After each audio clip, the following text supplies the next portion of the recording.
Hello दोस्तों, आप लोग कैसे हैं? आशा करता हूँ आप लोग बहुत ही अच्छे होंगे और अच्छे होने भी चाहिए क्योंकि आजकल बहुत ज़्यादा कॉम्पिटिशन एग्ज़ाम हो रहे हैं और उसमें बहाली भी ज़्यादा आ रहा है। तो इसकी तैयारी के लिए सेहत ज़रूरी है। चलिए इसमें आपको बहुत ही ज़्यादा मैं इम्पोर्टेंट प्रश्न लेकर आया हूँ जो आपका ज्योग्राफी से यानी कि भूगोल से रिलेटिव है। उस भूगोल में आपका भारतीय भूगोल जो होता है इंडियन ज्योग्राफी, इससे मैं प्रश्न कराने वाला हूँ।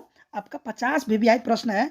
अगर देखिए, अगर आप तैयारी कर रहे हैं सरकारी नौकरी पाने के लिए और उसमें आपका एसएससी, सीआरपीएफ, एमटीएस, सीजीएल, आपका IFFCO, railway, Delhi police, Bihar police, Jharkhand SSC, HSSC, UP SSC, SSC, stenographer आदि की अगर आप तैयारी करते हैं, अगर चाहते हैं इस बार आपका सरकारी नौकरी मिले, तो आप मेरे चैनल को सब्सक्राइब जरूर कीजिए। मेरे चैनल का नाम है एपी करियर 2.3।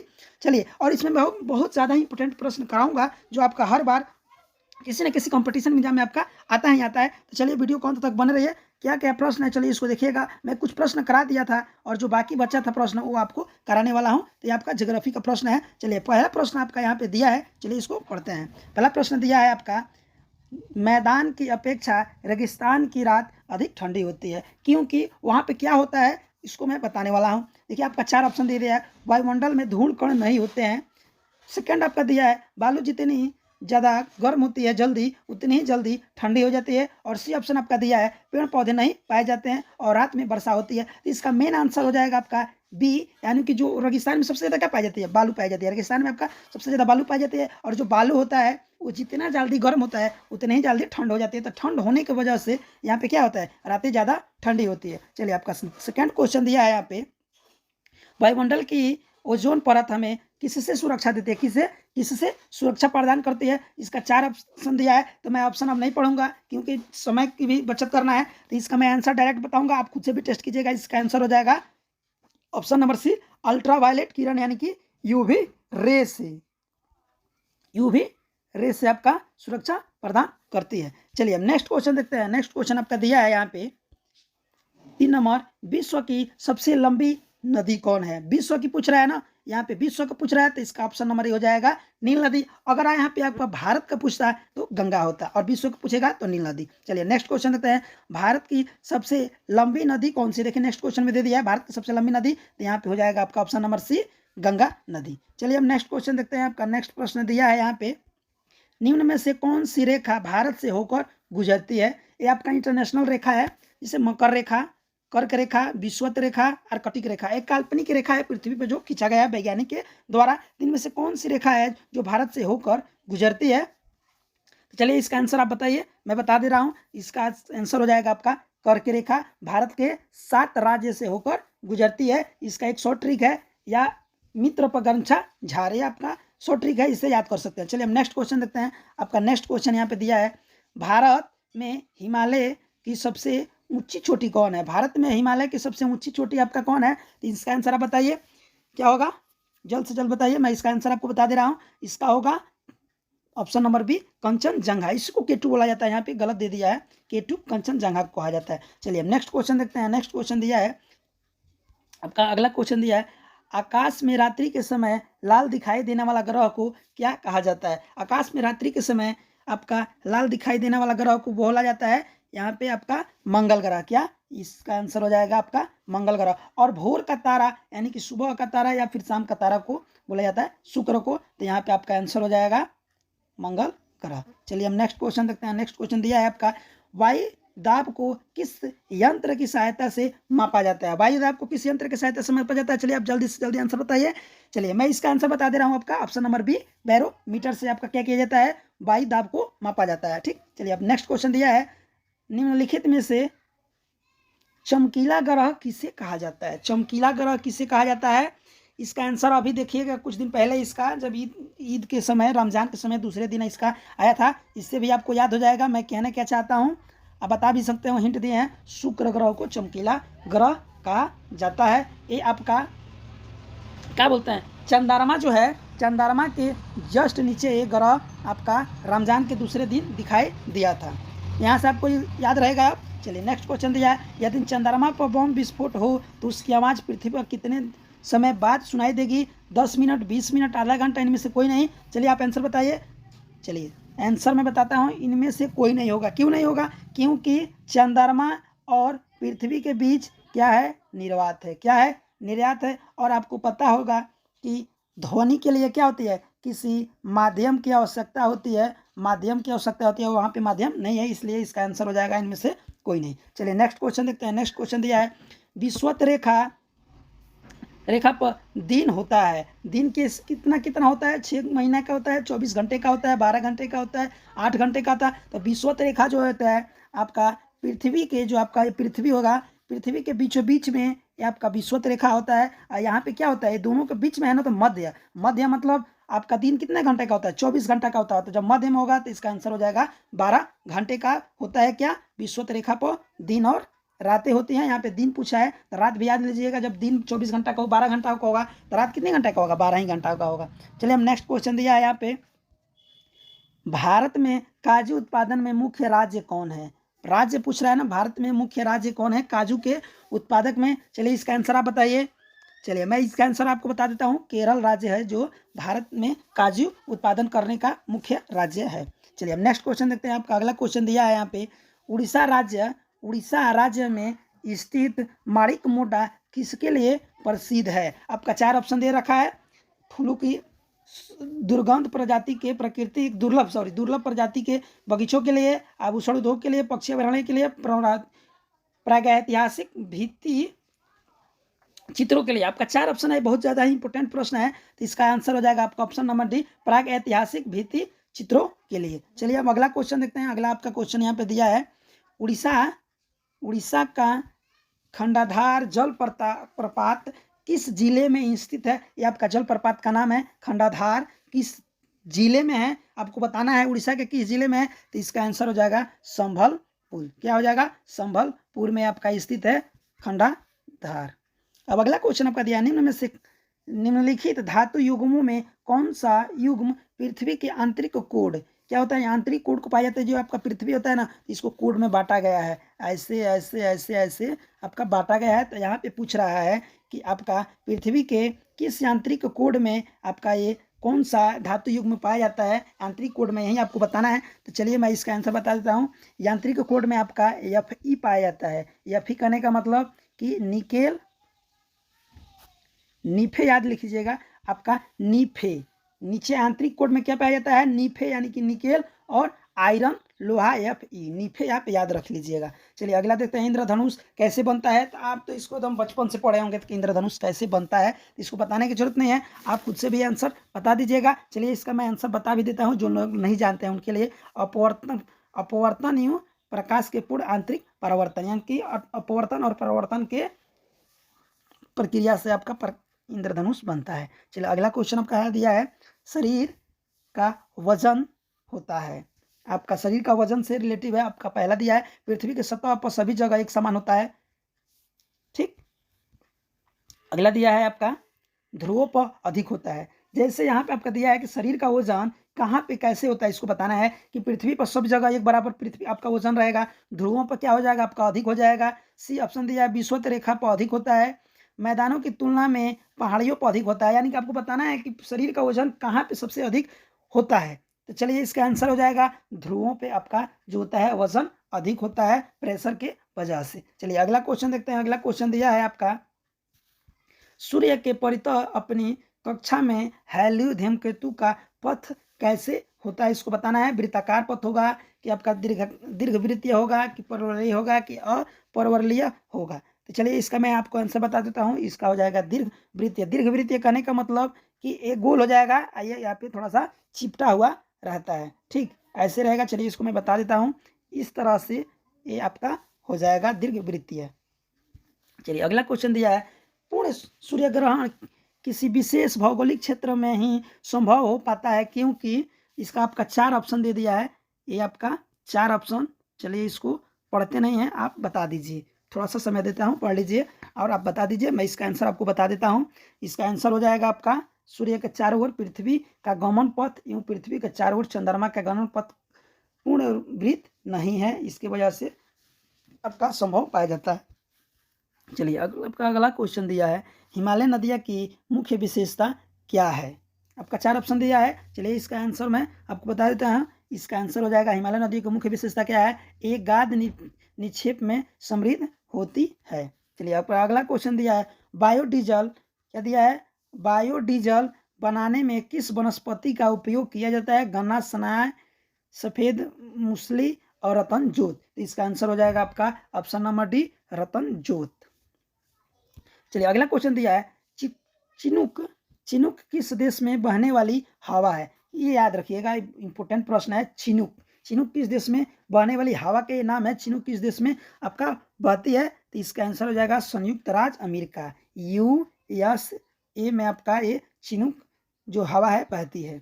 चलिए आपका अगला क्वेश्चन दिया है, केपी नहर, केपी नहर किस राज्य को, दो राज्यों को जोड़ती है, के और पी, किस दो राज्यों को जोड़ती है, तो आपका के से एक हो जाएगा कर्नाटक और पी से याद रखिएगा तमिलनाडु। केपी, केटी भी आप याद रखिएगा, केपी दिया है तो केटी आप इसका आंसर याद रखिएगा, के पी, पी से आपका टी मतलब तमिलनाडु।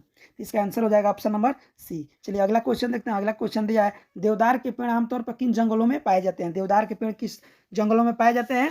चलिए इसका फटाफट आप आंसर बताइए। ये हो जाएगा आपका सदाबहार कटिबंधीय वनों में। सदाबहार जो होते हैं एक दो तरह के होते हैं, एक सदाबहार एक पतझड़। तो अपने तरफ ज़्यादा पतझड़ होते हैं, सदाबहार यानी कि हमेशा वहाँ पे क्या होती है, पत्तियाँ गिरती नहीं है पेड़ों से, उसको सदाबहार बोला जाता है। चलिए आपका दिया है 97 नंबर कि ऑपरेशन फ्लड संबंध किससे रखता है, ऑपरेशन फ्लड किससे संबंध रखता है, तो शहरी क्षेत्र में दूध की उत्पादकता बढ़ाने से संबंध रखता है। देखिए अब ऐसे भी याद रखिएगा, ऑपरेशन फ्लड यानी कि ये दूध से रिलेटिव है, तो दूध जहाँ आपका ऑप्शन में मिल जाएगा वही आपका आंसर हो जाएगा। तो दूध यहाँ आपका ऑप्शन नंबर डी दिया था, तो यहाँ आपका आंसर हो जाएगा दूध, याद रखिएगा जब आपका ऑपरेशन फ्लड दे देते हैं। अगला क्वेश्चन दिया है, नागार्जुन सागर प्रोजेक्ट किस नदी पे स्थित है, नागार्जुन सागर किस पे है, तो इसका हो जाएगा कृष्णा नदी पे। आपका ये आंध्र प्रदेश और उड़ीसा से रिलेटिव है आपका कृष्णा। चलिए अगला क्वेश्चन दिया है आपका, निम्न में से किस स्थान पर डीजल लोकोमोटिव का निर्माण होता है, डीजल लोकोमोटिव का निर्माण होता है। इसमें से 4 ऑप्शन दिया है, रेलवे से रिलेटिव प्रश्न भी है ये, तो इसका आंसर हो जाएगा आपका बनारस। ठीक, अगला क्वेश्चन दिया है, ओबरा है, ओबरा एक क्या है, एक नवीनतम रिफाइनरी है, ताप विद्युत स्टेशन है, एक एल्युमिनियम प्लांट है, पक्षी विहार है। तो ओबरा क्या है आपका, ओबरा एक ताप विद्युत स्टेशन है। क्या है, ताप विद्युत स्टेशन है। आपका अगला दिया है, विक्टोरिया द्वीप डैश में स्थित है, यानी कि आपका 4 महासागर का दे दिया है। विक्टोरिया द्वीप जो है ये विक्टोरिया रानी के नाम पे दिया गया है। विक्टोरिया द्वीप किस महासागर में आपका स्थित है, इसका हो जाएगा आर्कटिक महासागर। आर्कटिक महासागर कहने का मतलब कि ये आपका जो विक्टोरिया लोग हैं रानी, उन्हीं के नाम पे आपका दिया था। चलिए अगला क्वेश्चन दिया है, अन्नपूर्णा शिखर स्थित है, अन्नपूर्णा ये शिखर का एक नाम है, ये कहाँ पे स्थित है। आपका 4 ऑप्शन है, 4 ऑप्शन आप बताइए। इसका आंसर हो जाएगा आपका नेपाल में अन्नपूर्णा हो जाएगा। उसके बाद से नाइजर नदी का मुहाना है, नाइजर नदी का मुहाना कहाँ है आपको बताना है, नाइजर नदी का मुहाना कहाँ है, चलिए बताइए। चलिए इसका हो जाएगा गिनी की खाड़ी में, गिनी एक देश है उसकी खाड़ी में, 9 से नाइजर और गिनी याद रखिएगा। चक्रवात में हवा किस तरह से आती है, जो चक्रवात होती है उसमें हवा किस तरह से आपका किस तरफ से आती है, यानी कि किस दिशा से आती है, यानी ऊपर से आती है कि नीचे से आती है कि केंद्र से होती आती है कि बाहर से आती है, चक्रवात जब होता है तब। तो चलिए इसका आंसर मैं बता देता हूँ, बाहर की ओर से आपका चक्रवात की हवा आती है। चलिए मैकमोहन रेखा किसके बीच है, यानी कि 2 देश के बीच मैकमोहन रेखा है। मैकमोहन नाम के एक आदमी थे, उन्हीं ने ये आपका रेखा खींचा था, किसके बीच, भारत और चीन के बीच आपका मैकमोहन रेखा खींचे थे, मैकमोहन जिनका नाम था। अगला दिया है आपका, स्टील, हीरा और संगमरमर कौन सा चट्टान के उदाहरण है, आपका किस चट्टान के प्रकार हैं आपका, स्लेट, हीरा और संगमरमर। इसका आंसर बताइए, रूपांतरित चट्टान के हो जाएंगे, ऑप्शन नंबर सी। अगला क्वेश्चन दिया है, यदि इंग्लैंड में इस समय 10 बजे हैं तो भारत में सही समय क्या होगा। इंग्लैंड में अगर 10 बजे हैं तो भारत में क्या होगा, कितने घंटे का अंतर होता है, तो भारत में आपका क्या हो जाएगा, 3:30 बजे का क्या होगा, 3:30 यानी कि प्लस 5.5 घंटा क्या होगा, प्लस 5.30 यानी कि 5.5 घंटा का अंतर होगा। 2 3 5 हाँ। चलिए अगला क्वेश्चन दिया है, नमकीन जल में उगने वाले पौधे को क्या कहा जाता है, नमकीन जल में उगने वाले पौधे को क्या कहा जाता है, आप फटाफट आंसर बताइए इसका। चलिए आंसर बताता हूँ, हेलोफाइट। क्या बोला जाता है, हेलोफाइट। नमकीन जल में उगने वाले पौधे को हेलोफाइट कहा जाता है। आपका अगला क्वेश्चन दिया है, बहुत ज़्यादा देखिए ये प्रश्न बहुत ज़्यादा इंपॉर्टेंट आपको चुनिंदा मैं प्रश्न लेकर आया हूँ। देखिए अगर आप चैनल पर नए होंगे तो चैनल को सब्सक्राइब कर लीजिएगा, क्योंकि ऐसे में हमेशा आपका अगर आप चाहते हैं कि इस पास आपका सरकारी नौकरी आए तो ज़्यादा से ज़्यादा आपको प्रैक्टिकल्स की ज़रूरत है कि ज़्यादा से ज़्यादा आप ऑब्जेक्टिव क्वेश्चन का हर एक विषय का आप करते रहिए। तो मैं आपका ये ज्योग्राफी का करा रहा हूँ, अगले वीडियो में आपका साइंस का कराऊंगा। ये ज्योग्राफी में भी आपका ये भारतीय भूगोल का है, कुछ और में मैं कराऊंगा, चट्टान से रिलेटिव और सबसे रिलेटिव। चलिए आपका अगला क्वेश्चन दिया है, भारत का अग्रणी या पेट्रोलियम उत्पादक राज्य, यानी कि अगला कौन सा हो सकता है उत्पादक राज्य। आपका 4 ऑप्शन दिया है, जीके के तौर पे भी याद आ जाएगा आपका महाराष्ट्र। चलिए अगला क्वेश्चन दिया, अब ज़्यादा क्वेश्चन नहीं है, 50 ही कराना था, 40 हो गया। वायुमंडल में कार्बन डाइऑक्साइड का प्रतिशत बढ़ जाने पर निम्न में क्या घटित नहीं होता है। वायुमंडल में कार्बन डाइऑक्साइड का प्रतिशत बढ़ जाने पर क्या घटित नहीं होगा। ये नहीं बताना है क्या होगा, बताना है कि नहीं होगा। पृथ्वी गर्म हो जाएगी, यानी पृथ्वी गर्म नहीं होगी, ध्रुव पर बर्फ पिघलेगा, समुद्र तल घट जाएगा, वायु ताप बढ़ जाएगा। तो इसका आंसर हो जाएगा आपका समुद्र तल घट जाएगा। यहीं आपका क्या हो जाएगा, नहीं होगा, समुद्र ताप जो नहीं घटेगा, बाकी ये सारा जो होगा आपका होगा। तो इसका आंसर आप याद रखिएगा, ऑप्शन नंबर सी, समुद्र तल पर घट जाएगा। अगला क्वेश्चन दिया है, प्रति चक्रवात इसलिए कहा जाता है क्योंकि, आपका 4 ऑप्शन दिया है। चलिए इसका आंसर मैं बताता हूँ, वे चक्रवात से विपरीत दिशा में चलते हैं। अब अगला क्वेश्चन दिया है, दक्षिण ध्रुव पर अक्षांश कितना होता है। दक्षिणी ध्रुव पर अक्षांश कितना होगा। तो इसका आंसर हो जाएगा आपका 90 डिग्री। विशाखापट्टनम में निम्न में से क्या नहीं है। विशाखापट्टनम में यहाँ 4 ऑप्शन दिया है, क्या विशाखापट्टनम में नहीं है। तो इस्पात कारखाना नहीं है, बाकी ये 3 आपका है। अगला क्वेश्चन दिया है, आंध्र प्रदेश और तमिलनाडु की संयुक्त परियोजना कौन सी है जिसमें चेन्नई की जलापूर्ति, यानी कि जो आंध्र प्रदेश AP प्लस तमिलनाडु ये दोनों मिलकर एक संयुक्त परियोजना बनाया है, उस परियोजना का क्या नाम है, इसको आपको बताना है। तो इसका हो जाएगा तेलंगाना। अगला क्वेश्चन दिया है, इनमें से कौन कृत्रिम झील नहीं है। क्या बताना है, कृत्रिम झील नहीं है। ठीक, तो इसका आंसर हो जाएगा आपका पुलिकट जो है प्राकृतिक झील है, ये बाकी आपका कृत्रिम झील है। एलिफेंट पास कहाँ पे है। एलिफेंट पास आपका कहाँ पे है, 4 देश दिया है, देश में ही बताना है। देश का एक अंदर आता है, श्रीलंका में आपका एलिफेंट पास है। चलिए अगला क्वेश्चन है, बिहार में सबसे अधिक कौन सी खनिज पाई जाती है। बिहार में सबसे ज़्यादा क्या पाया जाता है आपका, इसका हो जाएगा आपका अवरख, बिहार में सबसे ज़्यादा पाया जाता है। और कोयला वगैरह है जो झारखंड में पाया जाता है। सौरमंडल का सबसे गर्म ग्रह किसे कहा जाता है। सौरमंडल का सबसे गर्म कहा जाता है बुध को, और चमकीला शुक्र को। अगला क्वेश्चन दिया है, भारत की स्थिति ग्लोब पर क्या है, यानी कि कितना डिग्री अक्षांश और देशांतर पे भारत स्थित है, इसको आपको बताना है। तो इसका आंसर आपका हो जाएगा कि भारत जो है 68 यानी कि 68 डिग्री 7 मिनट पूर्वी देशांतर से 97.25 मीटर पूर्वी देशांतर। ये जैसे मान लीजिए आपका ये आपका पृथ्वी हो गया, तो पृथ्वी पे ये आपका जो पृथ्वी हो गया, तो पृथ्वी पे यहाँ पे मान लीजिएगा, यहाँ पे अगर भारत का स्थिति है तो इधर से कितना है, तो इधर से आपका 68.7 मिनट और 97 डिग्री 25 है। और नीचे से बात करें, इस नीचे से और यहाँ पे, तो इसका हो जाएगा आपका 7 डिग्री 4 मिनट यहाँ से, और ऊपर 37 डिग्री 6 पे आपका है, यानी कि इसका आंसर हो जाएगा उपरोक्त दोनों। अगला क्वेश्चन देखते हैं, भारत में सबसे अधिक वर्षा कहाँ होती है। ये तो आप बचपन से पढ़े होंगे, क्लास 5-6 से आप पढ़े होंगे कि भारत में सबसे अधिक वर्षा आपका कहाँ होती है, मानिसराम में। और यहाँ पे कम बताना है, यहाँ पे कम बताना है, तो लद्दाख में कम होगा और सबसे अधिक मानिसराम में होगा। और सबसे कम आपको बताना है, कब से कम बताना है, तो इसका ऑप्शन डी हो जाएगा लद्दाख में। पालघाट दर्रा, ये दर्रा है, पहाड़ से रिलेटिव, आपका ज्योग्राफी पहाड़ में भी आता है। तो पालघाट दर्रा निम्न से किन 2 राज्यों को जोड़ता है। ठीक, जोड़ता किन 2 राज्यों का है, तो आपका हो जाएगा केरल और तमिलनाडु, यानी कि KT को जोड़ता है पाल। चलिए अगला क्वेश्चन दिया है, भूमध्य रेखीय प्रदेशों में पेड़ों पर चढ़ी लताओं को क्या कहा जाता है। जैसे एक पेड़ हो जाता है, उस पर लताएं चढ़ती है, उसको क्या कहा जाता है, यही आपको बताना है। उस लता का नाम है ल से लता, ल से लियाना।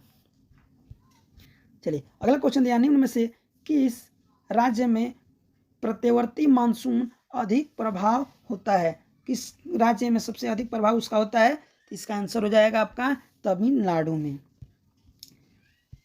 पृथ्वी के वायुमंडल में सर्वाधिक पाए जाने वाली गैस क्या है। पृथ्वी के जो वायुमंडल है उसमें सबसे ज़्यादा कौन सी गैस पाई जाती है, तो इसका हो जाएगा आपका नाइट्रोजन। सबसे ज़्यादा 73% के आसपास पाया जाता है नाइट्रोजन, यानी याद रखिएगा। अगला क्वेश्चन दिया, एयर कूलर निम्नलिखित में से कहाँ सर्वाधिक पाई जाती है? एयर कूलर सबसे ज़्यादा किस राज्य में पाई जाती है? तो इसका आंसर आपका हो जाएगा नई दिल्ली में। अगला क्वेश्चन देखिए, पीर पंजाल श्रेणी, ये आपका पर्वत श्रेणी के भीतर आएगा। पीर पंजाल श्रेणी कहाँ पे आपका स्थित है? तो ये हो जाएगा आपका जम्मू और कश्मीर राज्य में स्थित है पीर पंजाल। अगला क्वेश्चन दिया है, भारत में कहाँ क्रमशः, इन क्रम से बताना है कि सबसे अधिक तांबा, उसके बाद स्वर्ण, उसके बाद लोहा और कोयला पाया जाता है। भारत में कहाँ पे आपको सजाना है इसको, तो इसका आंसर आपका हो जाएगा खेतरी में कोयला पाया जाता है, उसके बाद कोल्हार में स्वर्ण पाया जाता है, केतुक रेखा में आपका लोहा और झरिया में आपका कोयला पाया जाता है। अगला क्वेश्चन दिया है, सूर्य के निकटतम तारे से पृथ्वी पर क्रमशः कितने समय पहुंचता है? उसका जो प्रकाश होता है, सूर्य के निकटतम तारे से पृथ्वी का प्रकाश कितने समय में पहुंचता है? तो इसका आंसर हो जाएगा आपका, बताइए, चलिए इसको बता देते हैं, 4.3 वर्ष में। अगला क्वेश्चन दिया है, ऑस्ट्रेलासिया अथवा ओसेनिया में कौन शामिल है? इसका हो जाएगा ये सभी कहने का मतलब पांचों देश एक समूह है। अगला दिया है, भारत में कुल कितने बंदरगाह हैं? सबसे ज़्यादा कितने बंदरगाह हैं आपको बताना है। तो आपका 12 प्रधान है और 135 अप्रधान बंदरगाह हैं। ठीक, 12 प्रधान और 135 अप्रधान, यानी कि 147 टोटल हो जाएंगे। अगला क्वेश्चन दिया है आपका और अंतिम क्वेश्चन दिया है, मॉन्ट्रियल प्रोटोकॉल निम्न में से संबंधित है। 4 ऑप्शन दिया है, इसका हो जाएगा ओजोन और छड़ से, ओजोन और छड़ से है आपका। अगर देखिए, अगर आप चैनल पर नए होंगे तो चैनल को जरूर सब्सक्राइब कर दीजिएगा। मेरे चैनल का नाम है आपका AP कैरियर 2.3। इस पर आप इसको सब्सक्राइब जरूर करिएगा और अपने दोस्तों के पास भी शेयर करना ना भूलिएगा। ठीक है, ज्योग्राफी का आपका क्वेश्चन था। यही मेरा चैनल का नाम है AP career 2.3। Thank you for watching.